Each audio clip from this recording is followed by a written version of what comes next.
Le 14 octobre 1943, à 25 000 pieds au-dessus de l'Allemagne, le sergent-chef Michael Romano est accroupi dans la section de queue exiguë de son B-17, les mains agrippant deux mitrailleuses de calibre 50 qui pèsent plus que lui. À travers la petite fenêtre en plexiglas, il observe un Focke-Wulf 190 se positionner pour une course d'attaque par le bas, l'angle le plus vulnérable du bombardier. Romano plisse les yeux à travers son viseur à anneaux et perles. Le système de visée primitif, essentiellement deux poteaux métalliques qu'il doit aligner avec sa cible, n'offre aucune compensation pour la vitesse, aucun calcul de déviation, aucune aide quelle qu'elle soit, alors que les deux avions foncent dans le ciel à des vitesses de rapprochement combinées dépassant 500 miles par heure. Ils tirent, les traceurs décrivent un arc inoffensif derrière le chasseur en piqué. Les canons du FW-190 éclatent. Des obus de 20 mm déchirent l'aluminium comme du papier de soie. Cette scène se répète 291 fois aujourd'hui lors du deuxième raid sur Schweinfurt. La 8e force aérienne envoie 291 forteresses volantes B-17 profondément en Allemagne sans escorte de chasseurs. À la tombée de la nuit, 60 bombardiers, plus de 20% de la force d'attaque, seront abattus. 138 autres reviennent si gravement endommagés qu'ils ne voleront plus jamais. 600 aviateurs américains sont morts. Les mathématiques sont brutales et insoutenables. À ce rythme, aucun équipage de bombardier ne survivra statistiquement à ces 25 missions requises. L'analyse post-mission révèle la sombre vérité. Les mitrailleurs de queue, censés être la dernière ligne de défense du bombardier contre l'angle d'attaque allemand préféré, atteignent des taux de réussite inférieurs à 8%. Les pilotes de chasse n'ont qu'à attaquer par l'arrière, endurer quelques secondes de tirs de riposte imprécis et détruire méthodiquement la campagne de bombardement stratégique d'$1 milliard de l'Amérique, une forteresse à la fois. Les commandements supérieurs se réunissent au quartier général de la 8e force aérienne à High Wycombe, Angleterre. L'armement défensif, censé faire du B-17 une forteresse volante, a échoué de manière catastrophique. Sans solution, le bombardement de précision de jour, toute la doctrine stratégique fait face à une annulation. Ce que ces commandants ne savent pas, c'est qu'à ce moment précis, sur une aire de stationnement froide à l'aérodrome de Bassingbourn, un mitrailleur de queue de 22 ans, avec à peine une éducation secondaire, esquisse un design dans son carnet de bord qui viole de multiples règlements des forces aériennes de l'armée. Un design qui sera appelé mécaniquement impossible par les ingénieurs en armement. Un design qui triplera la précision des canons de queue et sauvera des milliers de vies américaines.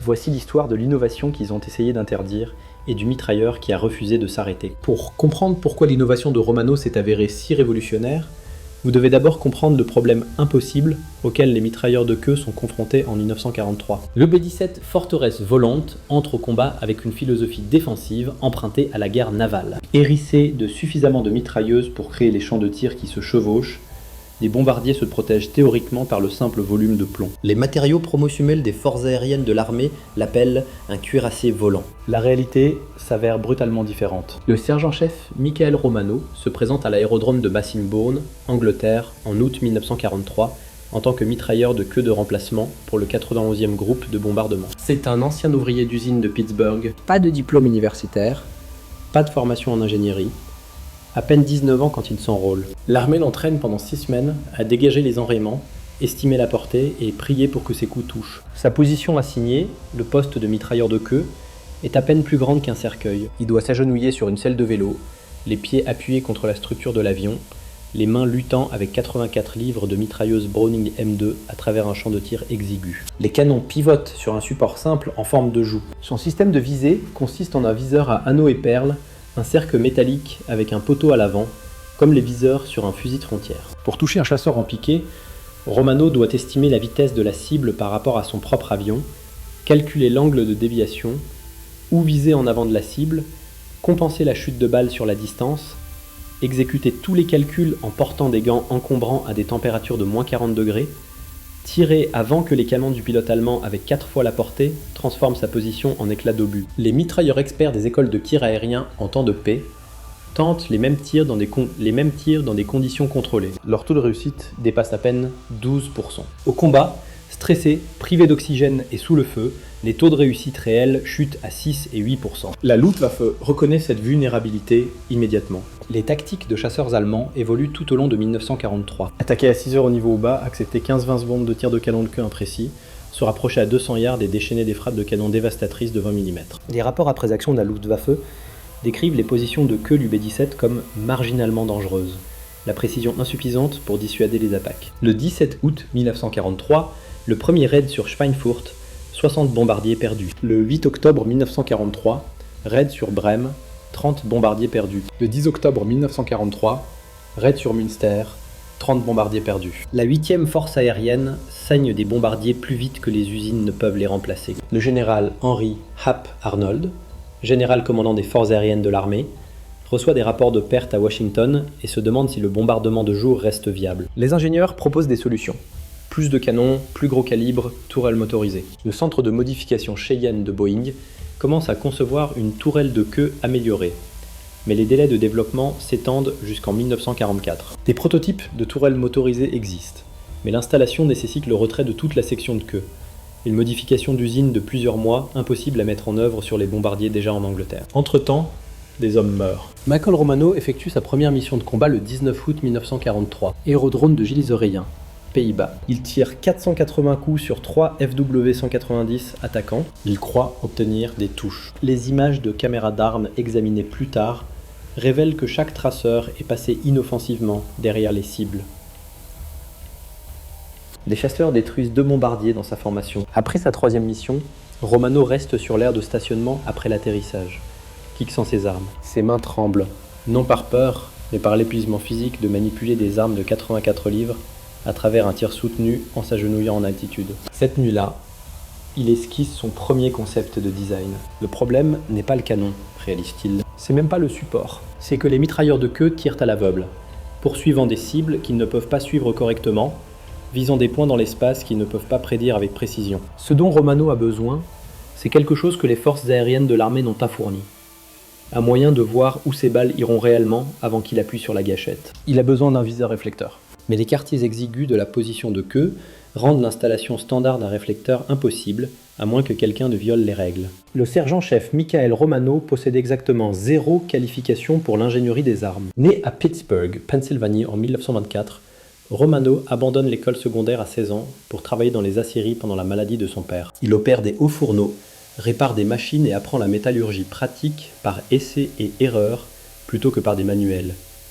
Quand l'Amérique entre en guerre, il s'enrôle dans les forces aériennes de l'armée, espérant échapper au travail en usine. L'armée l'affecte à l'école de tir aérien, non pas en raison d'une aptitude démontrée, mais parce qu'il est assez petit pour tenir dans la position de queue. À 5 pieds 7 pouces et 145 livres, Romano peut se glisser dans des espaces qui éliminent les retruplusandes. Il termine la formation de base qu'on tire à Harlingen au Texas, obtenant des résultats simplement moyens aux qualifications de portée. Ses instructeurs notent une discipline de gâchette adéquate et un entretien des armes satisfaisant. Personne ne l'identifie comme exceptionnel. Il reçoit ses ailes de mitrailleur argentées et son affectation à un équipage de B-17 comme pièce interchangeable dans la vaste machinerie de la 8e force aérienne. Mais Romano possède un trait que son dossier d'entraînement ne capture pas. Il ne peut pas accepter des systèmes qui ne fonctionnent pas. Après sa 5e mission de combat, le 4 octobre 1943, Francfort, la frustration de Romano atteint une masse critique. Son bombardier revient avec 78 trous de flaques et des dommages de 2 attaques de chasseurs. Romano a tiré 620 coups. Il n'a rien touché. Son meilleur ami, le mitrailleur de queue sur un B-17 voisin, est mort lorsqu'un Bf-109 a attaqué depuis l'arrière-mort et le contre-feu de Romano n'a pas réussi à le dissuader. Cette nuit-là, Romano marche vers le retranchement de l'avion portant une lampe de torche de maintenance et son carnet de bord. Il grimpe dans la section de queue, empestant encore la cordite et le fût hydraulique, et fixe le viseur à anneaux et perles. Le moment d'intuition arrive, non pas comme une révélation dramatique, mais comme une simple observation. Romano remarque son reflet dans la fenêtre en plexiglas courbe. Dans ce miroir déformé, il peut voir derrière la queue de son avion des angles que le viseur à anneaux et perles ne peut jamais couvrir. Il esquisse rapidement. Et s'il montait de petits miroirs à des angles stratégiques, lui donnant une vision périphérique au-delà du champ de vision limité du viseur d'armes? Et s'il les inclinait pour montrer les trajectoires de traceurs de ses propres canons, lui permettant de marcher le feu sur les cibles en regardant le reflet plutôt qu'en plissant les yeux à travers des viseurs métalliques inadéquats? Puis le saut crucial. Et s'il combinait des miroirs avec un simple viseur réflecteur, un morceau de verre gravé avec un réticule de visée positionné pour lui permettre de suivre les cibles, tout en regardant simultanément ses motifs de traceur dans les miroirs périphériques. Ce n'est pas un véritable viseur d'armes calculateur comme les systèmes gyroscopiques sophistiqués dans les chasseurs. C'est une combinaison improvisée de surfaces réfléchissantes et de références de visée improvisées. Mais ça pourrait marcher. Romano passe 3 heures cette nuit-là à esquisser des designs, mesurer des angles, calculer des lignes de visée avec un rapporteur de charpentier récupéré de l'atelier de machine de la base. À l'aube, il a des dessins détaillés d'un système de viseur réflecteur assisté par miroir qui ne nécessite aucun composant alimenté. Aucune installation complexe et aucune modification d'usine. Il a aussi un problème. Son design viole l'ordre technique ZO-120EG2 des forces aériennes de l'armée, qui interdit les modifications non autorisées de l'armement défensif. L'installation sans approbation pourrait entraîner une cour martiale. Romano décide qu'il s'en fiche. Romano trouve son complice dans un endroit improbable. L'atelier de tôlerie de la base. Le sergent technique Frank Kellerman, un mécanicien d'avion de 38 ans de Détroit, a servi dans le corps civil de conservation pendant la dépression, construisant des ponts et réparant des équipements avec tous les matériaux qu'il pouvait récupérer. Lorsque Romano l'approche le 7 octobre avec des croquis et une demande de travail de fabrication hors des livres, Kellerman étudie les dessins pendant moins de 5 minutes. « C'est illégal », dit Kellerman catégoriquement. Romano hoche la tête. « Oui, sergent. Vous me demandez de modifier l'armement défensif sans approbation d'ingénierie, ce qui viole environ 6 ordres techniques différents. »« Oui, sergent. » Kellerman lève les yeux des dessins. « Quand volez-vous à nouveau ?»« Demain. » Münster. « Alors, on ferait mieux de travailler vite. Il commence après minuit, dans un coin du hangar de maintenance, en utilisant des matériaux de récupération que Kellerman a officieusement réquisitionnés. Les composants de base proviennent de pièces d'avion récupérées, des miroirs courbes d'équipements de navigation endommagés, des feuilles de plexiglas de sections de verrières brisées, des supports en aluminium de cellules réformées. Le viseur réflecteur lui-même, le composant crucial, provient d'un chasseur P-47 Thunderbolt détruit. Kellerman retire l'ensemble de viseurs d'armes non endommagés, conçus pour une installation montée sur le nez, et réingénierie les supports de montage pour s'adapter à la position exiguë du mitrailleur de queue. Le système de miroir s'avère plus difficile. Romano veut 3 petits miroirs convexes, positionnés à des angles qui fournissent une vision périphérique de ses trajectoires de traceur, sans obstruer sa vue vers l'avant. Kellerman fabrique des supports ajustables en utilisant de l'aluminium en feuilles et des joints à rotule des liaisons de surface de contrôle. Il travaille toute la nuit, en ajustant les composants, testant les lignes de visée, faisant des ajustements. À 04h30, Kellerman installe l'assemblage complet dans l'avion de Romano, un B-17G désigné Knockout Dropper. Pendant que la ligne de vol dort, l'installation est rudimentaire. Les supports se fixent avec des boulons d'avion standards. Des miroirs se fixent avec du fil de sécurité.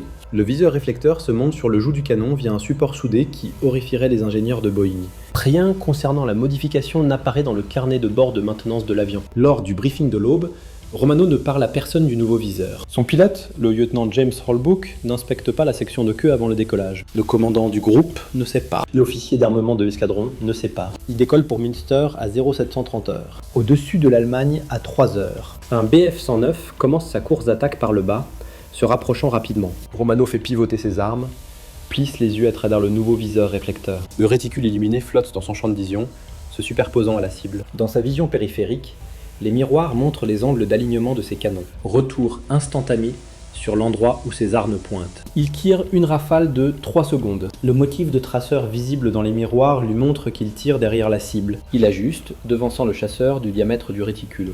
Tire à nouveau. Cette fois, les traceurs et la cible convergent. Le moteur du Bf-109 explose. Le chasseur se retourne et tourne vers la terre, traînant une fumée noire. Romano fixe ses armes, puis les miroirs, puis le ciel vide où le chasseur volait quelques secondes auparavant.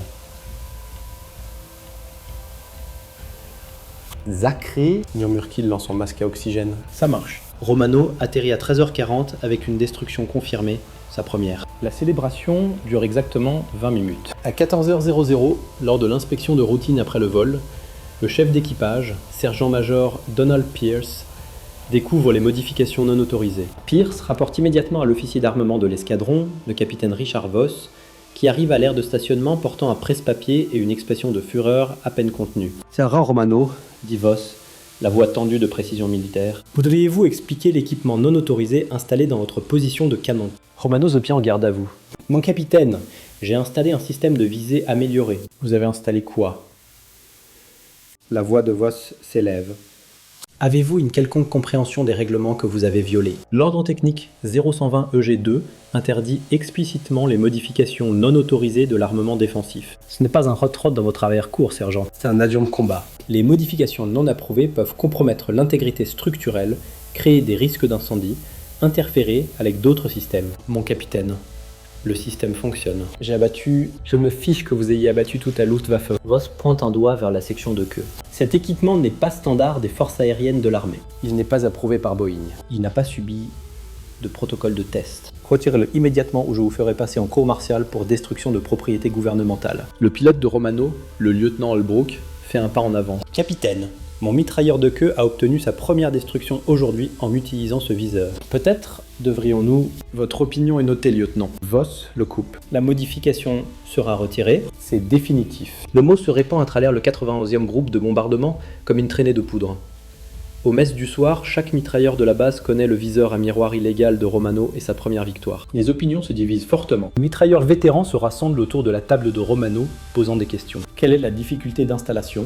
Quel est le champ de vision? Les miroirs peuvent-ils résister au stress du flux d'air à 200 mètres par seconde? Mais les officiers d'ingénierie et le personnel supérieur de maintenance réagissent avec alarme. Le capitaine Theodore Morrison, officier adjoint à l'armement du groupe, convoque une réunion d'urgence le 11 octobre. 14 officiers y assistent. Le ton est hostile. « Messieurs !» commence Morrison. « Nous avons un problème de discipline. Un sergent a effectué des modifications non autorisées en utilisant des composants récupérés de provenance inconnue. Cela crée un précédent dangereux. Si chaque homme enrôlé décide de réingénier son système d'armes en fonction de ses préférences personnelles, la salle explose. Avec tout le respect dû, monsieur. C'est absurde. » Le major William Calhoun, officier des opérations, se lève. Romano a abattu un chasseur ennemi en utilisant ce système. Nos mitrailleurs de queue atteignent actuellement 8% de taux de réussite. Si sa modification améliore cela, ne serait-ce que marginalement. Le visage de Morrison rougit. Major, nous n'avons pas de données, pas de tests, un engagement réussi ne valide pas, alors testez-le. Calhoun réplique. Envoyez Romano demain avec la modification installée. Les caméras d'armes captureront des données objectives. Si ça ne marche pas, retirez-le. Si ça marche, peut-être devrions-nous installer ces systèmes au lieu de traduire en cours martial l'homme qui les a inventés. L'argument s'intensifie. Les ingénieurs citent des préoccupations de sécurité. Les officiers de combat cipent les taux de perte. La réunion dégénère en cri. À 20h00, le différend atteint le colonel Stanley Ray, commandant du 91e groupe de bombardement. Ray a servi comme pilote de bombardier lors de la Première Guerre mondiale. Il a 53 ans, un officier de carrière avec une réputation à la fois de discipline et de pragmatisme. Il écoute les arguments des deux côtés pendant 90 minutes, sans interrompre. Finalement, il parle. « Combien de bombardiers avons-nous perdu la semaine dernière ?» Silence. « Capitaine Morrison, je vous ai posé une question. »« 17, monsieur. »« 17 B-17 de ce groupe uniquement. » Et combien de chasseurs nos mitrailleurs de queue ont-ils abattus pendant ces missions? Victoire confirmée. 3, monsieur. Ray hoche la tête lentement. 17 bombardiers, 680 garçons américains contre 3 chasseurs allemands confirmés. Il regarde directement Morrison. Capitaine, votre préoccupation concernant les modifications non autorisées est notée. Votre préoccupation concernant les règlements est valable, mais je suis plus préoccupé par la perte de 17 foutus avions chaque semaine parce que notre armement défensif ne fonctionne pas. Il se tourne vers Romano. Sergent, votre modification reste sur votre avion. Vous volerez les 3 prochaines missions avec des caméras d'armes enregistrant chaque engagement. Si votre taux de réussite s'améliore de manière mesurable, nous autoriserons l'installation dans tout le groupe. Si ce n'est pas le cas, nous retirerons l'équipement et vous ferez face à une action disciplinaire pour la modification non autorisée. Compris. Romano salue. Oui, monsieur. Ray se lève. Messieurs, cette réunion est levée. Et que quelqu'un m'apporte un ensemble de ces foutus dessins de miroir. Si cette vidéo vous a aidé à voir l'histoire différemment, appuyez sur ce bouton d'abonnement. Nous couvrons des histoires que les livres d'histoire ont manqué. Notre prochaine vidéo révèle l'opérateur radar qui a gagné le jour J depuis un sous-sol à Portsmouth. Le 12 octobre 1943. Briman Romano effectue sa 4e mission de combat avec le système de visée modifié et les caméras d'armes enregistrant chaque moment. La 8e force aérienne envoie 236 B-17 contre les installations de construction de sous-marins. Les escadres de chasseurs de la Luftwaffe brouillent 250 intercepteurs. À 11h23, au-dessus de la côte allemande, les attaques commencent. Un Focke-Wulf 190 plonge de haut. Romano le suit à travers le viseur réflecteur. Le réticule illuminé fournissant une référence de point de visée instantané. Sa vision périphérique capture les images miroirs montrant l'alignement de son arme. Il tire une rafale de 4 secondes, ajustant en temps réel alors que les réflexions des traceurs lui montrent la trajectoire de ses balles. L'aile du FW-190 explose en flammes. Le chasseur se retire en traînant de la fumée. 11h47, un BF-109 approche de niveau. Le profil d'attaque de queue classique. Romano centre le réticule, vérifie son retour miroir, tire. La verrière du 109 se brise. Le chasseur se retourne et plonge. Les images de la caméra d'armes capturent les 2 engagements en détail. Romano retourne à Bassingbourn avec 2 victoires confirmées et une probable. Sa dépense totale de munitions, 380 cartouches. C'est 190 cartouches par victoire. Une amélioration spectaculaire par rapport aux 2800 cartouches par victoire typiques en moyenne des mitrailleurs de queue conventionnels. Le personnel d'ingénierie examine les images. Le capitaine Morrison observe les schémas de traceurs de Romano et le suivi des cibles. Même lui ne peut contester l'épreuve. La combinaison miroir-réflecteur permet une correction de tir en temps réel, impossible avec les viseurs à anneaux et à billes. D'accord, admet Morrison, ça marche. Mais nous avons besoin de dessins d'ingénierie appropriés, de composants standardisés et de procédures d'installation avant de pouvoir approuver une mise en œuvre à l'échelle du groupe. Combien de temps demande le colonel Ray. 6 semaines minimum. Nous devrions coordonner avec le quartier général de la 8e force aérienne, soumettre des propositions de modification. Nous n'avons pas 6 semaines. Ray se tourne vers le sergent technique Kellerman. Combien de ces systèmes pouvez-vous construire par jour en utilisant les matériaux disponibles? Kellerman réfléchit. Avec l'aide de l'atelier de tôlerie, peut-être 4 assemblages complets. Si nous récupérons les viseurs réflecteurs des chasseurs endommagés et fabriquons des supports de miroirs ici, alors commencez à construire. Je veux que chaque mitrailleur de queue de ce groupe soit équipé dans les 2 semaines. Morrison objecte. Monsieur, sans autorisation appropriée de la 8e force aérienne. Capitaine, je m'occuperai de la 8e force aérienne. Vous vous occupez des spécifications d'ingénierie. Rompé.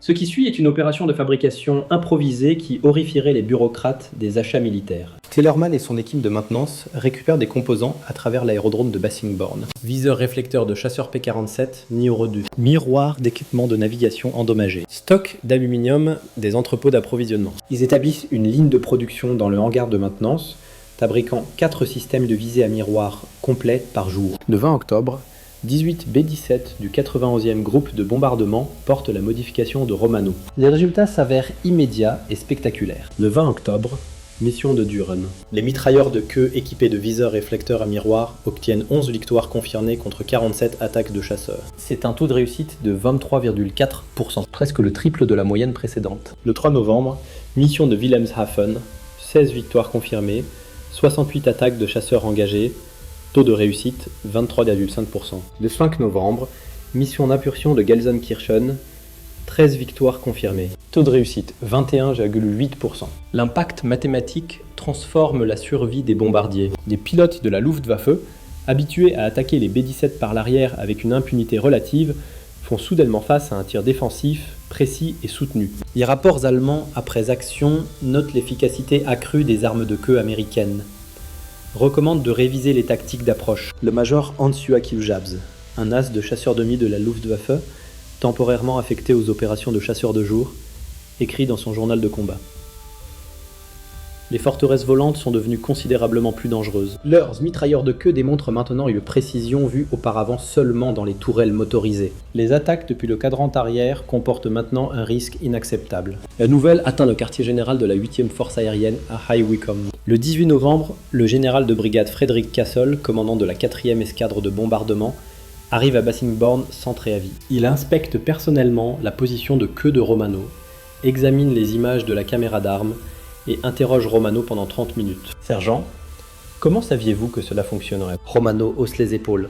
Je ne savais pas, monsieur, mais les anciens viseurs ne fonctionnaient définitivement pas, alors j'ai pensé que n'importe quoi d'autre pourrait être une amélioration. Castlereagh. La première fois que quelqu'un rit de ce problème depuis des mois. Point juste. Il étudie l'assemblage du miroir, testant l'amplitude du mouvement. Cela peut être fabriqué au niveau du dépôt. Oui, monsieur. Le sergent Kellerman a maintenant des dessins d'ingénierie. Les composants sont principalement récupérés, mais nous pourrions nous procurer des matériaux appropriés si nécessaire. Castle hoche la tête. J'autorise une mise en œuvre immédiate dans toute la 4e escale. Chaque B-17 recevra cette modification dans les 30 jours. Il regarde directement Romano. Sergent, vous avez probablement sauvé plus de vies américaines que vous ne saurez jamais. En décembre 1943, le système de visée à réflecteur miroir de Romano, officiellement désigné système de visée de mitrailleuse de queue expédient de terrain, type 1, est installé dans plus de 200 B-17 dans plusieurs groupes de bombardement. La 8e force aérienne commande des études d'ingénierie formelles. Le centre de modification Cheyenne de Boeing, développant déjà la tourelle de queue Cheyenne améliorée, incorpore les principes du viseur réflecteur de Romano dans leur conception. La tourelle Cheyenne de production, qui commence à apparaître sur les B-17G en janvier 1944, comporte un viseur réflecteur N8 positionné presque exactement là où le viseur P-47, récupéré de Romano, se trouve dans son installation improvisée. L'impact sur les taux de survie des équipages de bombardiers s'avère mesurable et significatif. Pour les gros B-17 équipés de systèmes de visée de queue améliorés, les pertes d'attaque de queue diminuent d'environ 35% entre octobre 1943 et mars 1944. Cela se traduit par des dizaines de bombardiers, des centaines de vies, sauvées par une modification qu'un capitaine d'ingénierie a initialement qualifiée d'illégale et dangereuse. Romano continue à effectuer des missions de combat jusqu'en février 1944. Son décompte personnel atteint 7 victoires confirmées et 4 probables. Exceptionnel pour un mitrailleur de queue. Et plus important encore, son innovation se propage dans la 8e force aérienne, puis à la 15e force aérienne en Italie, influençant finalement également les modifications d'armement défensif sur les B-24 Liberator. Le 22 février 1944, pendant la grande semaine d'effort maximum contre les installations de production d'avions allemands, le bombardier de Romano subit de lourds dégâts de flak au-dessus de Leipzig. Il continue à engager les chasseurs pendant que le fluide hydraulique et le carburant se pulvérisent à travers la section de queue. Son avion s'écrase en Belgique. L'équipage survit. Romano passe les derniers mois de la guerre dans un camp de prisonniers allemands. Michael Romano retourne aux États-Unis en mai 1945, pesant 57 kg 600 g, 8 kg 160 g de moins que son poids d'enrôlement. L'armée de l'air décerne la Croix du vol distinguée pour réalisation extraordinaire en participant à un vol aérien, et note sa contribution innovante à l'efficacité de l'armement défensif. La citation évite soigneusement de mentionner que son innovation était initialement illégale. Romano ne cherche jamais la publicité. Il refuse les demandes d'interview des journaux militaires. Lorsque les ingénieurs de Boeing l'invitent à leur installation de Seattle pour discuter du développement de la tourelle Cheyenne, il refuse poliment, disant « J'ai juste fait ce dont j'avais besoin pour survivre. D'autres personnes l'ont transformé en quelque chose d'officiel. » Il retourne à Pittsburgh, épouse son amant de lycée et travaille comme mécanicien pendant 37 ans. Il discute rarement de la guerre. Ses enfants grandissent, en sachant seulement que leur terre a volé dans des bombardiers et a réparé des viseurs d'armes. Mais l'héritage de son système de réflecteurs miroirs improvisés s'étend bien au-delà de sa modestie personnelle. La tourelle de queue Cheyenne, de production B-17G, incorporant les principes de viseurs réflecteurs que Romano a été pionnier, devient un équipement standard sur toutes les forteresses volantes de fin de guerre. Boeing produit 8680 B-17G entre août 1943 et avril 1945. La grande majorité équipée de systèmes de visée d'armes de queue avancées, descendant directement de la modification de terrain de Romano. L'efficacité améliorée de la mitrailleuse de queue force la Luftwaffe à abandonner son profil d'attaque préféré. Les tactiques de chasseurs allemands se déplacent vers les attaques frontales, plus dangereuses pour les chasseurs, mais nécessaire pour éviter les défenses de queue améliorées. Ce changement tactique contribue à l'augmentation des pertes de chasseurs de la Luftwaffe tout au long de 1944. L'analyse d'après-guerre par l'enquête américaine sur les bombardements stratégiques quantifie l'impact. Les groupes B-17 équipés de viseurs d'armes de queue améliorés subissent de 32 à 37% de pertes d'attaque de queue en moins par rapport aux avions de modèles antérieurs sur des milliers de missions de bombardement. Ce pourcentage représente environ 840 avions et 8400 membres d'équipage qui survivent au combat. Statistiquement, ils n'auraient pas dû survivre. Les principes que Romano a été pionnier, combinant des viseurs réflecteurs avec des aides de vision périphérique et des systèmes de rétroaction en temps réel, influencent la conception de l'armement défensif d'après-guerre. Les systèmes modernes d'armes de queue sur des avions comme le B-52 Stratofortress emploient des viseurs informatiques sophistiqués.